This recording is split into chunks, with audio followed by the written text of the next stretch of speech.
Good afternoon, and today at Kaplan Morrell, I'm talking about what's called contralateral normalization, which sounds boring, but it can make a big impact in your Colorado work injury, and so I think it's important. Frankly, if you have a hip or knee or arm injury anywhere along your arm, you need to see this video. So what is contralateral apportionment or normalization? Because they don't call it apportionment. So in Colorado, if you're injured on the job, one of the things that they can do is they can say, look, was this body part injured before?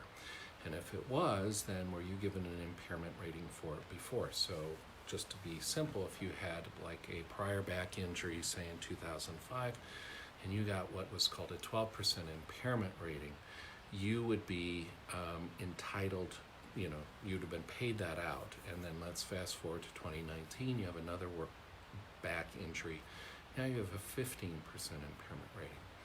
The law allows the insurance company and the treating doctors to apportion or to remove that pre-existing impairment to the new impairment. So for the second injury, you wouldn't get 15 points of impairment, you'd only get 3. That's called apportionment. There are rules about it. It's complicated. It is very fact specific, okay? I'm talking about something different. I'm talking about something called normalization. And here's what happens if you've got a hip, knee, ankle, elbow, shoulder injury, okay? Let's say you've injured your right arm, okay?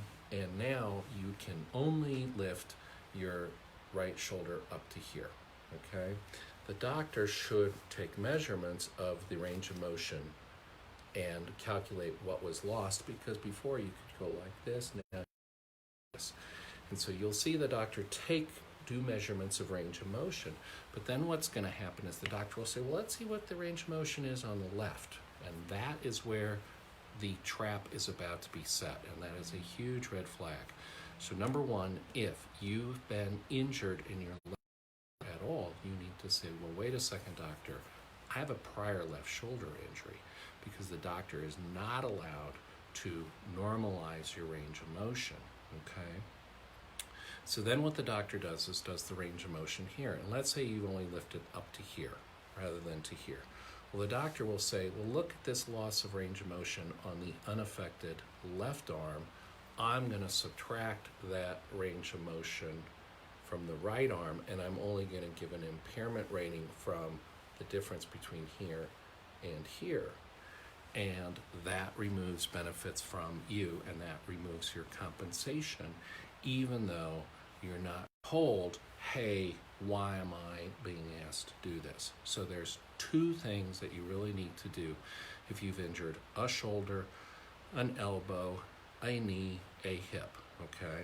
Number 1 is if you've had a prior injury to the other leg, the other hip, the other shoulder, you need to say, hey, I've had a prior injury to that. I've had prior treatment to that. Because under the rules, they are not allowed to normalize your range of motion based on that. Number 2 is if you are asked to do range of motion on the other non-injured side, you need to put forth full effort to put it as high up there, to give it the full maximum effort, because anything that you don't do will be subtracted from your workers' compensation, and that is unacceptable in my opinion. But I represent you, the injured workers here in Colorado. So again, if you've been injured in Colorado, if you have a shoulder injury, a hip injury, a knee injury, etc., and you're looking at getting full compensation for your on-the-job injury in Colorado, you should contact us, Kaplan Morrell.